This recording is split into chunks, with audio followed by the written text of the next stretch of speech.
श्रीमा Shri Arvind online Shri Arvind पाठचक्र योगदान करथिबा भाई अपा मानक नमस्कार।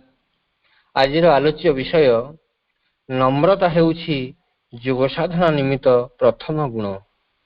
नम्रता हेउछि योग साधना निमित्त प्रथम गुण प्रसंग आलोचना करने निमंते बरगड़र चंद्रकांत भाई चंद्रकांत पांडे को मु अनुरोध करुछि। चंद्रकांत भाई तांकर वक्तव्य प्रदान करंतु। विजयताम श्रीमातु मेरा अरविंदो श्रीमाता शरणं मम श्री अरविंद शरणं मम।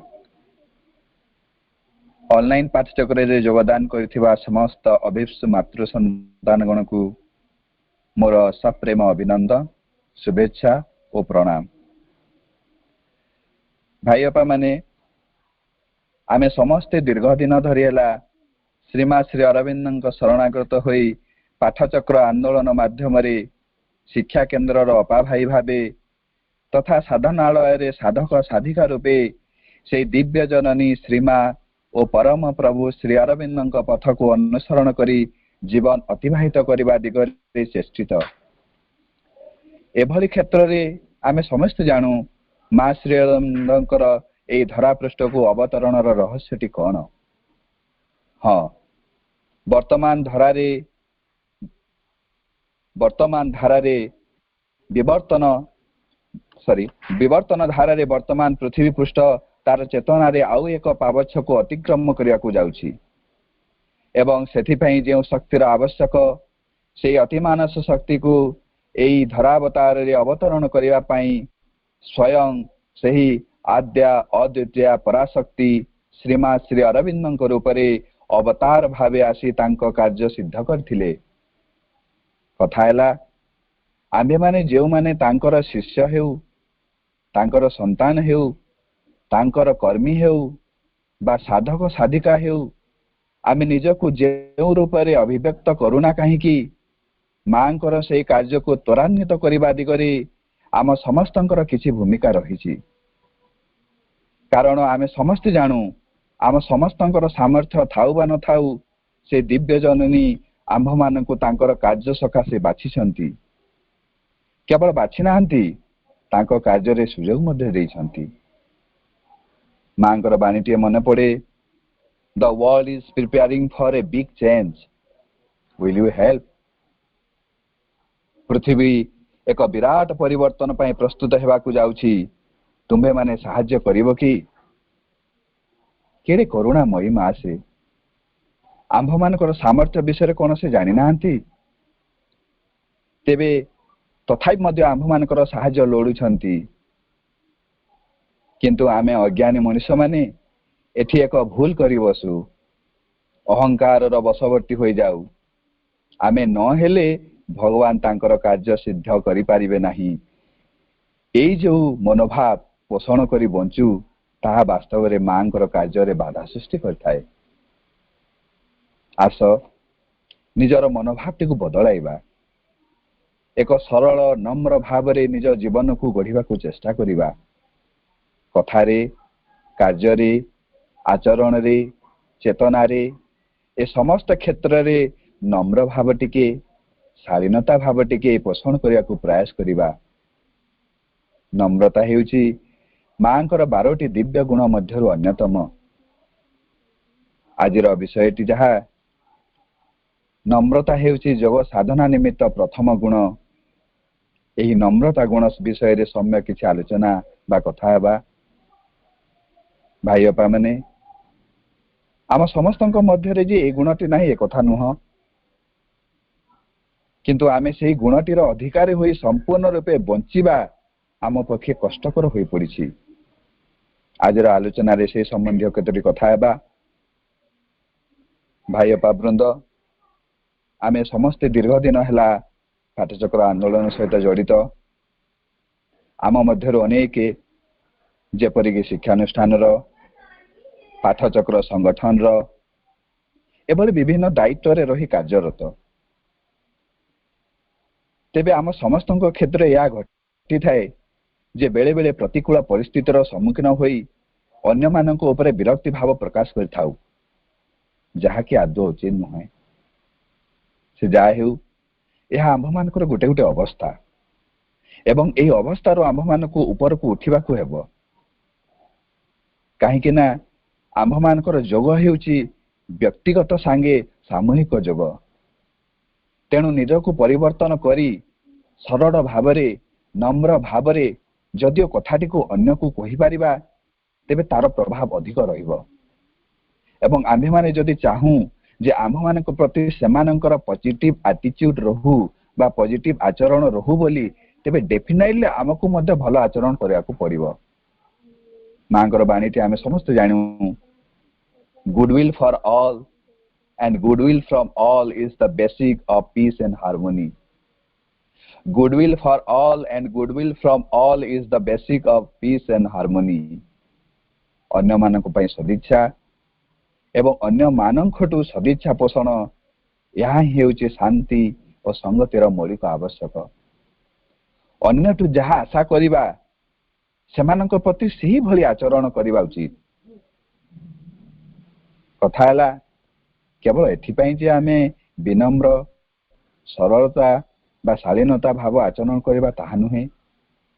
ଯେହେତୁ ଆମେ ସମସ୍ତେ ପୂର୍ଣ୍ଣ ଯୋଗର ଯାତ୍ରୀ, ତେଣୁ ଏଠି ମା ଆଉ ଗୋଟେ ବାଣୀ କହୁଛନ୍ତି ତାଙ୍କ ମାତୃ ରଚନାବଳୀରେ ଚତୁର୍ଦ୍ଦଶ ଖଣ୍ଡରୁ, ଜଣେ ବ୍ୟକ୍ତି ହିସାବରେ ତୁମର ମୂଲ୍ୟ ତଥା ଉପଲବ୍ଧି ଯାହା ହୋଇଥାଉ ପଛକେ, ବିନୟ ହେଉଛି ଯୋଗ ସାଧନାରେ ଆବଶ୍ୟକ ହେଉଥିବା ସର୍ବପ୍ରଥମ ଗୁଣ, ଯୋଉଟାକି ଆଜିର ବିଷୟବସ୍ତୁ।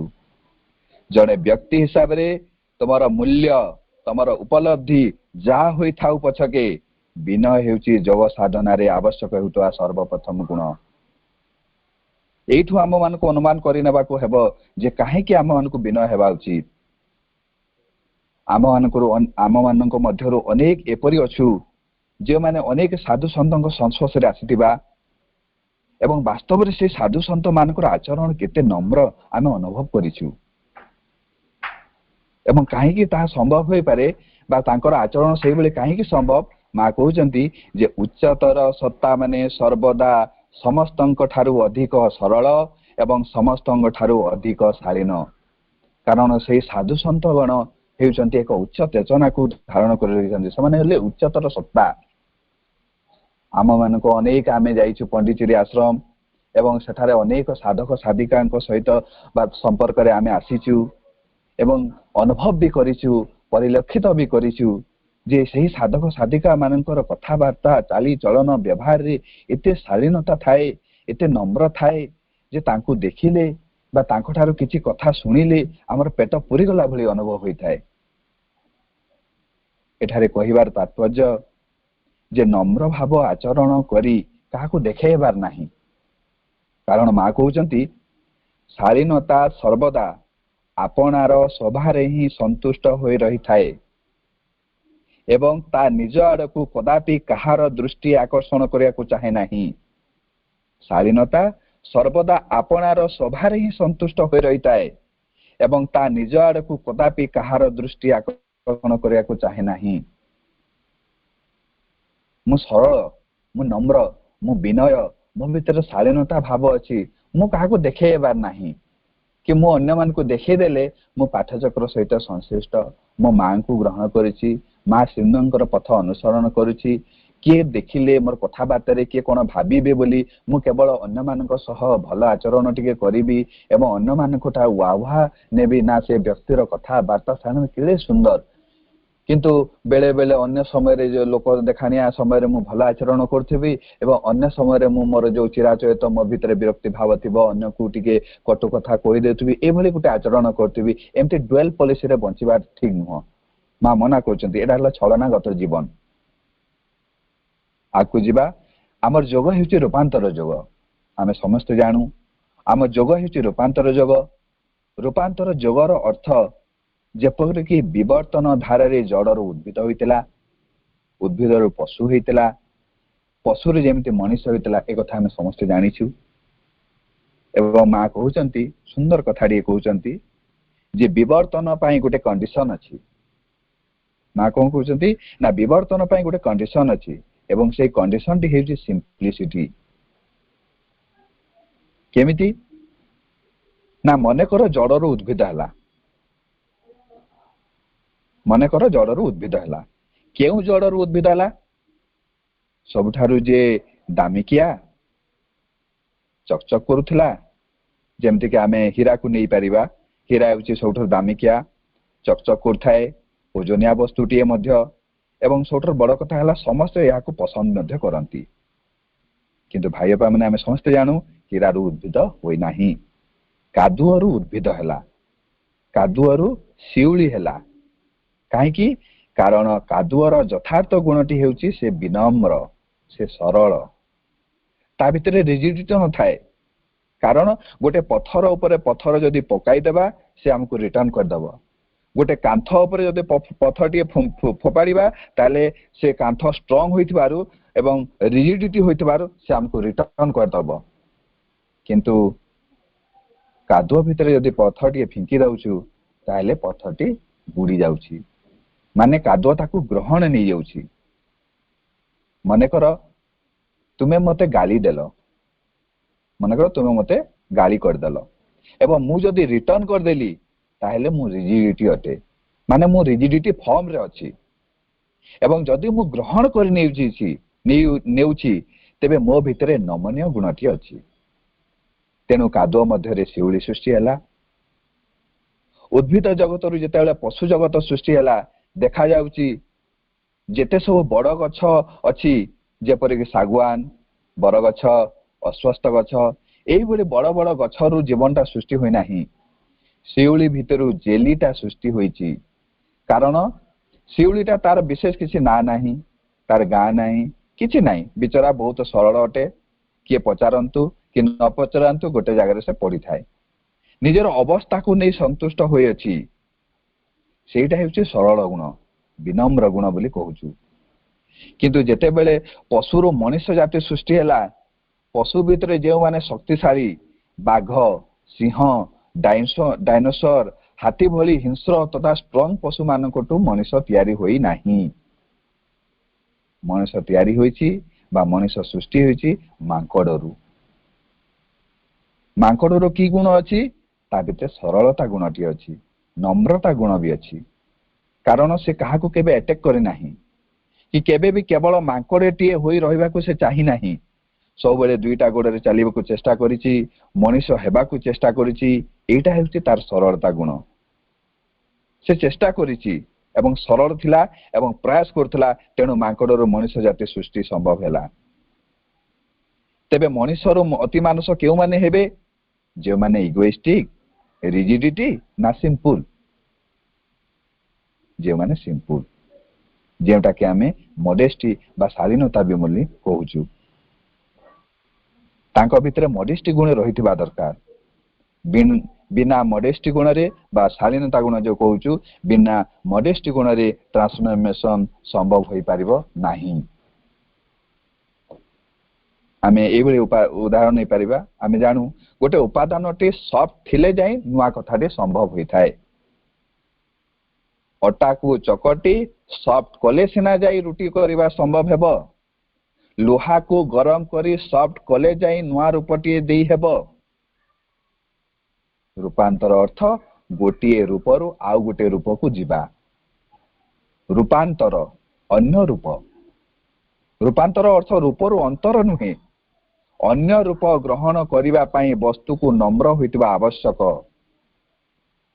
अन्य रूप को ग्रहण करिबा पई वस्तु को नम्र होइतबा आवश्यक तेणु श्री अरविंद कहउचंती चेतनार रूपांतर हेबो चेतना जदि अन्य रूप ग्रहण करिवो तेबे चेतना नमनीय हेबा दरकार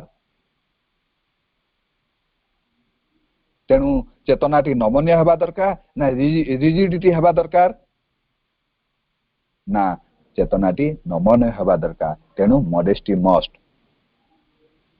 तेबे केमिति अभ्यास करिबा आमे तेणु एबे आमे जानि पारला जे विनय बा नम्रता काहे कि साधना पथरे प्रथम गुण ना आमे नम्र हेले जाय करी अन्य रूप को ग्रहण करिया पई बा अन्य रूपटी देबा पई संभव हे परिबा आमे अभ्यास केमिति करिबा निज दैनंदिन जीवन रे जो भले भाबरे आमे बंचुचु सेठु आमे आरंभ करिबा ना फास्ट हेउची beauty in words beauty in words, कथबार्तारे सुंदर हेबा दरकार, नम्र शालीनतार भाव आसुथिबा दरकार। सर्वोपरि कहवाकू गले गोटे जिनस अभ्यास करिबा कौन ना आमर कथबार्तारे no complain, no criticise, no compare. आमे कंप्लेन करिबा नाही, निज विरुद्ध रे अन्य विरुद्ध रे कहा विरुद्ध रे करिबा नाही। नो क्रिटिसाइज, कहा को क्रिटिसाइज मध्य करिबा नाही। एवं सर्वोपरि नो कंपेयर, से एमिति अछि मु काहे कि नुह, मु जदी एमिति अछि से काहे कि नुह, दरकार नै। ए तीनोटी जदी अभ्यास करिबा no complain, no criticise, no compare, तो आमे ब्यूटी इन वर्ड्स रे अभ्यास करिबा। सेकेंडली कहइबा ब्यूटी इन वर्ड्स, कर्म रे नम्रता और शालीनता भाव प्रकाश करिबा। केमिति ना काम कला बेले क्रेडिट नेबा नाही, काम कला बेले क्रेडिट नेबा नाही। एवं बहुत सुंदर भाव बाबाजी महाराज या व्याख्या करछंती, सबु बेले अनुभव करथिबो जे तुम भितरे कर्ताटा भगवान बोली स्वीकार करिवो, अनुभव करिवो एवं स्वीकार करिवो जे मो भितरर कर्ताटा हेउची भगवान, कर्मर कर्ता भगवान। तेणु भले कले भी भगवान, मंद कले भी भगवान। तेणु क्रेडिट नेबार नाही, किंतु भगवान को कार्य सिंसियरली करिबा, थकी भी नहीं। थर्ड रे ब्यूटी इन थॉट, भलो चिंता करिबा, चिंताटा भलो हेबार अछि। तेणु भलो बही पढ़िबा, भलो दृश्य देखिबा, भलो परिवेश रे रहिबा। जेमिति परिवेश रे रहिबा सेमिति चिंता आम मध्य रे आसीबो। तेणु आमको पाठचक्र परिवेश रे रहिले भलो चिंता आसीबो ना मद पीवा जगह रे रहिले भलो चिंता आसीबो। पर चर्चा करिबा नाही, पर निंदा करिबा नाही, हिंसा कथाबार्ता करिबा नाही, एटा हला हम चिंता रे। एवं शेषरे beauty in consciousness, modesty in consciousness. चेतना जदि सुंदर हुई उठिबो तेबे ताकू नम्रता बोली कहिबा। आमे बेले बेले जनकू भलो पिला देखि कहिताउ बिचरा पिला, सरल पिला, गुलगुला पिलाटे बोली कहिताउ। यार अर्थ नुहे जे से गुलगुला, से नम्र अटे। सब बेले नम्र अर्थ बिचरा नुहे। नम्रर अर्थ हेउची प्रति मुहूर्त रे निज शक्ति को व्यवहार न करी भगवान को शक्ति को बाट छाड़ी देबाटा हेउची नम्रता। आउथरे नम्रर अर्थ हेउची प्रति मुहूर्त रे निज शक्ति को व्यवहार न करी भगवान को शक्ति को बाट छाड़ी देबाटा हेउची नम्रता। एटा मां कहउचंती। तेणु करी साधना पाई नम्रता मस्ट। मु किछि करू नाही, मो भितरे मां ही करूछंती, एही बाटटा जेउ छाड़ी देउची एटा नम्र गुण। आ बाट न छाड़ी जदि मु करूची बोली भाबुची तेबे या अहंकारी गुण अटे। तेबे चेतनागत नम्र हेबा उचित। पशु मानक परि जे दुई बाड़ी खाइला परे भी लाज जाकी पुणी चली आसीबा सेमिति नुह। आमे कॉन्शियस अछु, जानिछु घटनाटी कोन ताहा मध्ये जानिछु, सिचुएशन टी कोन ताहा मध्ये जानिछु। एवं सर्वोपरि आमे से जागा रे नम्र रहउछु, कारण एही घटना वर्तमान एपरि ही घटिबो। मां को कृपारो सबु परिवर्तन हेबो। एहा ही हेउची चेतना, एहा ही हेउची चेतना। भगवान कर इंटरफेरेंस को बुझिबा हेउची चेतना। जो मॉडेस्टी इन कॉन्शियसनेस रे आमे केबेरी अभ्यास करिबा एटा हेउची तार बाट। एवं मां को सुंदर बाणी टी भी मां कहउचंती, केवल सही सर्वोच्च परम चेतना ही रहिछंती, सेही सर्वोच्च परम इच्छा ही विद्यमान रहिछि एवं मु बोली प्रकृतरे किछि नाही। एतिकी जानिबार सामर्थ्य हेबाकू यथार्थ विनय बोली कहाजिव। केवल मां, ओनली मदर, नॉट अदर। एई भावटी केतेबेले आसीबो ना आमे नम्र विनय हेले ही संभव। आमे कहूछु पूर्ण जगर यात्री, आमे साधना करूछु। तेबे मां पुस्तकर गोटे धाड़ी प्रभु श्री अरविंद जहाँ मां को संबंध रे कहिचंती जे मां हेउचंती साधक, मां ही साधना। तेबे माँ जदि साधक एवं साधना तेबे आमर भूमिका कौन? माँ आमर कार्य ना आमर କାର୍ଯ୍ୟ ହେଉଛି ତାଙ୍କର ଶକ୍ତିକୁ ଆମ ମଧ୍ୟରେ କ୍ରିୟା କରିବା ପାଇଁ ବାଟ ଛାଡ଼ିଦେବା ଏବଂ ଏହା କେବଳ ବିନମ୍ରତା ଭାବ ଥିଲେ ହିଁ ସମ୍ଭବ। ତେଣୁ ଯୋଗ ପଥରେ ସାଧନା ନିମିତ୍ତ ବିନୟ ବା ନମ୍ରତା ଗୁଣ ନିହାତି ଆବଶ୍ୟକ। ଏହା ଥିଲା ନମ୍ର ସରଳ କାହିଁକି ହେବା ଏବଂ କିପରି ହେବା। ବର୍ତ୍ତମାନ ଆମେ ଆଲୋଚନା କରିବା ଆମେ ସବୁ କେଉଁ ଅବସ୍ଥାରେ ଅଛୁ।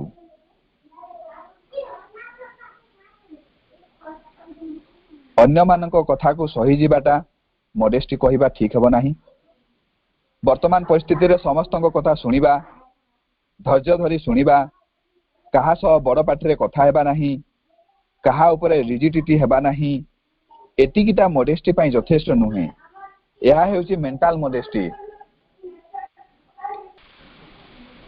ମେଣ୍ଟାଲ ମଡେଷ୍ଟି କହିଲେ ମା ଶ୍ରୀ ଅରବିନ୍ଦ ମାନସିକ ତପସ୍ୟାରେ ଲେଖିଛନ୍ତି, ମୁଁ ଗୋଟିଏ ମତ ଦେଲି, ତାର ଓଲଟା ଏକ ମତ ତୁମେ ଦେଲ। ଏହାର ଅର୍ଥ ଏଇଆ ନୁହେଁ ଯେ ତୁମର ମତଟା ଅମତ ଅଟେ। ଏହା ଅମତ ବା ବିମତ ନୁହେଁ, ଏହା ଅନ୍ୟ ମତ ଅଟେ।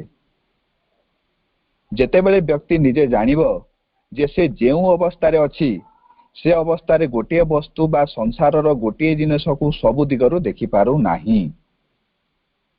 ମନେକର ଆମେ ଦୁଇ ଜଣ ବ୍ୟକ୍ତି ଗୋଟିଏ ମୋଟର ସାଇକେଲ ଦୁଇ ପାଖରେ ଛିଡ଼ା ହୋଇଛୁ। ମୁଁ ମୋଟର ସାଇକେଲ ଯେଉଁ ପାଖ ଦେଖିପାରୁଛି ଆର ଜଣକ ସେଇ ପାଖ ଦେଖିପାରୁ ନାହିଁ, ବା ସେ ଯେଉଁ ପାଖଟେ ଦେଖିପାରୁଛି ମୁଁ ସେଇ ପାଖ ଦେଖିପାରୁ ନାହିଁ। ମୁଁ ଯଦି କହୁଛି ଯେ ମୋଟର ସାଇକେଲ ଗୋଡ଼ ପାଖରେ ଗିଅର ଅଛି, ତେବେ ଅନ୍ୟ ବ୍ୟକ୍ତିଟା କଣ କହୁଛି ନା, ହେ ତୁ ବେଡା ଟିକିରେ, ଗୋଡ଼ ପାଖରେ ଗିଅର ନାହିଁ, କିକ୍ ଅଛି। ଏଇଠି ଝଗଡ଼ା ଲାଗିବାର କିଛି ନାହିଁ, ଯଦିଓ କଥାଟା ଅମତ ଅଟେ। ମୋ ମତ ଏବଂ ସେ ବ୍ୟକ୍ତିର ମତ ମିଶୁନାହିଁ, ଏଇଟା ଅମତ ନୁହେଁ, ଏଇଟା ଅନ୍ୟ ମତ ଅଟେ। ଅନ୍ୟ ଦୃଷ୍ଟି ବୋଲି କହିପାରୁ ଏବଂ ଏଇଟା କହୁଛନ୍ତି ମେଣ୍ଟାଲ ମଡେଷ୍ଟି। ମେଣ୍ଟାଲ ମଡେଷ୍ଟି ହେଉଛି ତୁମେ ସ୍ୱୀକାର କରିବ ଯେ ମୁଁ ଯେଉଁ ଅବସ୍ଥାରେ ଅଛି ମୋର ମନଟା ଗୋଟିଏ ବସ୍ତୁ ହେଉ, ଘଟଣା ହେଉ, ସଂସାର ହେଉ ବା ଭଗବାନ ହେଉ, ଏଇଟା ସବୁ ଦିଗକୁ ଦେଖିପାରେ ନାହିଁ। ଏଇଟା ସୀମିତତା, ଏହାକୁ ବ୍ୟକ୍ତି ସ୍ୱୀକାର କରିବ। ସେ ବ୍ୟକ୍ତି ନିଜେ ଯେତେବେଳେ ସେ କହୁଛି ଯେ ମୁଁ ଯାହା ଜାଣିଛି ସବୁ ଠିକ ଅଟେ ଏବଂ ସବୁ କିଛି ଜାଣିଛି, ଏହା ହେଉଛି ରିଜିଡିଟି, ଇଗୋଇଷ୍ଟିକ। ମୁଁ ସବୁ ଜାଣିଛି, ମୋର 25 ବର୍ଷର ଏକ୍ସପିରିଏନ୍ସ ଅଛି, ମୁଁ କଣ ଜାଣିବିନି ଏ କଥା। ଯିଏ ଏଭଳି କହେ ସିଏ ମୂର୍ଖ ଅଟେ। କାରଣ ତୁମର 25 ବର୍ଷ ହେଉ କି ମଲା ପରେ ହେଉ ତୁମେ ଯେଉଁ କନସିୟସନେସରେ ଅଛ ତାହା ମେଣ୍ଟାଲ କନସିୟସନେସ। ଆଉ ମେଣ୍ଟାଲ କନସିୟସର କାମ ହେଲା ସେ ୱାନ୍ ସାଇଡକୁ ହିଁ ଦେଖିବ। ତୁମେ 100 ବର୍ଷ ହେଲେ ବି ୱାନ୍ ସାଇଡକୁ ହିଁ ଦେଖିବ। ଏହାକୁ କନଭିନ୍ସ ହେବାକୁ ହେବ। ଏହା ହେଉଛି ମେଣ୍ଟାଲ ମଡେଷ୍ଟି। ତମ ମତର ଯଦି ଅନ୍ୟ କେହି କୌଣସି ମତ ଦେଉଛି ତେବେ ସେହି ମତକୁ ତୁମେ ଶୁଣିବ ଏବଂ ଅନୁଭବ କରିବ ଯେ ଯାହା ହେଉ ଆର ପଟକୁ ନ ଯାଇ ମଧ୍ୟ ସେ ବ୍ୟକ୍ତି ମାଧ୍ୟମରେ ଆର ପଟ କଥା ଦେଖିପାରୁଛି। এই ଦୁଇଟାକୁ ଯିଏ ସମନ୍ୱୟ କରିପାରିବ ବାସ୍ତବରେ ସିଏ ଏକ ରିଏଲ ଟ୍ରୁ ମେଣ୍ଟାଲ ମଡେଷ୍ଟିରେ ଅଛି। ତା ଅର୍ଥ ନୁହେଁ ଯେ ମୋଟର ସାଇକେଲରେ ଗିଅର ଅଛି ଏବଂ କିକ୍ ଅଛି। ଏହାର ବିୟଣ୍ଡରେ ବି ବହୁତ କଥା ଅଛି। ତେଣୁ ଏତିକିକୁ ଖାଲି ସ୍ୱୀକାର କରିହେବ ନାହିଁ। ସେ ବ୍ୟକ୍ତି ଯେତେବେଳେ ନିଜର ମତ ଅନ୍ୟର ମତକୁ ସ୍ୱୀକାର କରିବ ଏବଂ ଆଉ ଗୋଟେ ଉପର ଚେତନାକୁ ଯିବ, ଆଉ କିଛି ଅଛି ବୋଲି ଏବଂ ସାମଗ୍ରିକ କଥାକୁ ଚିନ୍ତା କରିବ, ଭାବିବ, ତେବେ ଏହାକୁ କହୁଛନ୍ତି ମେଣ୍ଟାଲ ମଡେଷ୍ଟି। ଭାଇଟାଲ ମଡେଷ୍ଟି ହେଉଛି କେହି ମତେ କିଛି କହିଲେ ବାଧୁ ନଥିବ। କାହିଁକି ବାଧିବ? ମା କହୁଛନ୍ତି ଜଣେ XYZ ଆଉ ଜଣକୁ ରାଗୁଛି। ରାଗୁଛି କିଏ? ନା XYZ। କିନ୍ତୁ କଷ୍ଟ କାହାକୁ ହେଉଛି? ନା ଆର ଜଣକୁ। କାହିଁକି ନା ଆମ ଭିତରେ ଭାଇଟାଲ ମଡେଷ୍ଟି ନାହିଁ। बाहर जेते जहाँ सब घटना घटुची मोर इमोशन कौन करुछि ना से सब को निज आड़ को टाणुछि। आमे उदाहरण टे एपरि देई परिबा। जने व्यक्ति जदि आम ठारू दूर रे छिड़ा होईची एवं से आमर चिन्हा परिचय न होइथिले भी आम आड़ को अनै धीरे धीरे कथा हेउछे। धीरे धीरे जदि कथा हेउछे तेबे आमको फील लागिबो जे से व्यक्तिटी आम विषय रे किछि कथा हेउची।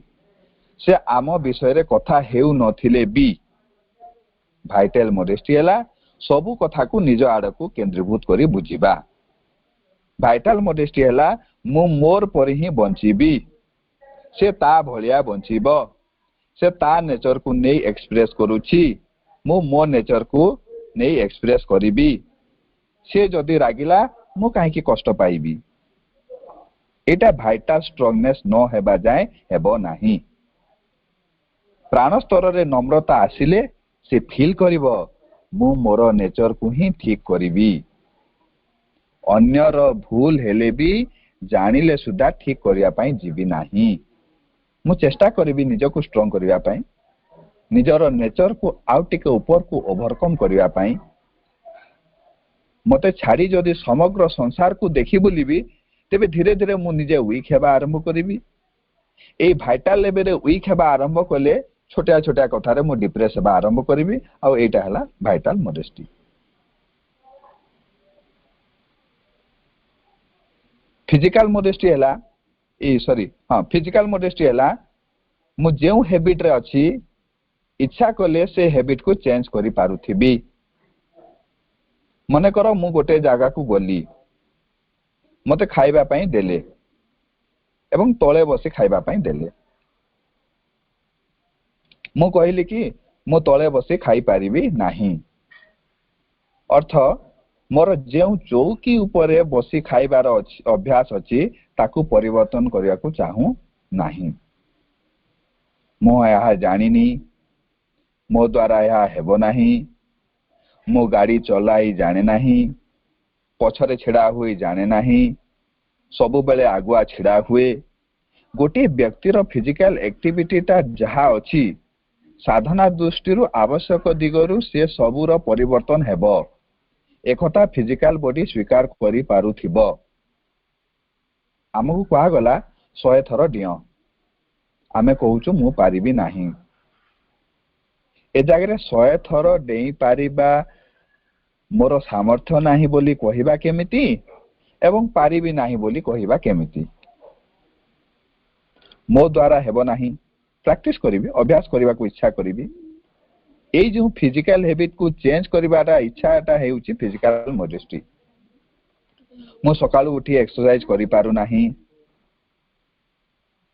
नाही, नुहे चेष्टा कले करि पारिबी, यहा को स्वीकार करिया को हेबो। आ चेष्टा भी करूथिबा, यहा ही हेउची मोडेस्टी।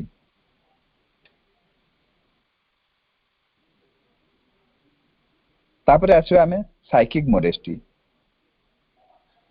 साइकिक मोडेस्टी हेउची ए मनीष वर्तमान रोग दुख जरा बाध्यकरे मरी जीव नाही बा नष्ट होई जीव नाही।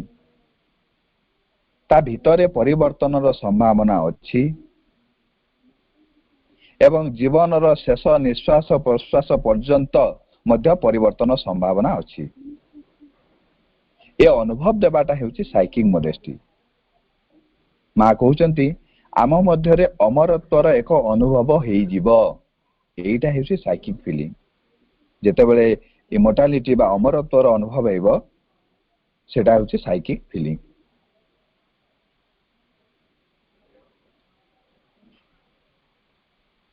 तेबे मोटामोटी भाबरे आमे समस्ते पाठचक्र आंदोलन रे शामिल, निजको साधना करूछु बोली कहूछु,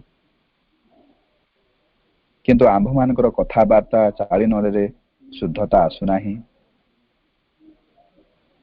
तेबे एभली क्षेत्र रे अनुरोध करिबी आमे आंभ मानकर कथाबार्ता को टिके ठीक करि पारिबा कि नाही। से छोट मानक प्रति हेउ कि बड़ मानक प्रति हेउ आमे चेष्टा करिबा आम निज भितरे परस्पर मध्यरे सदिच्छा शुभेच्छा रखिबा।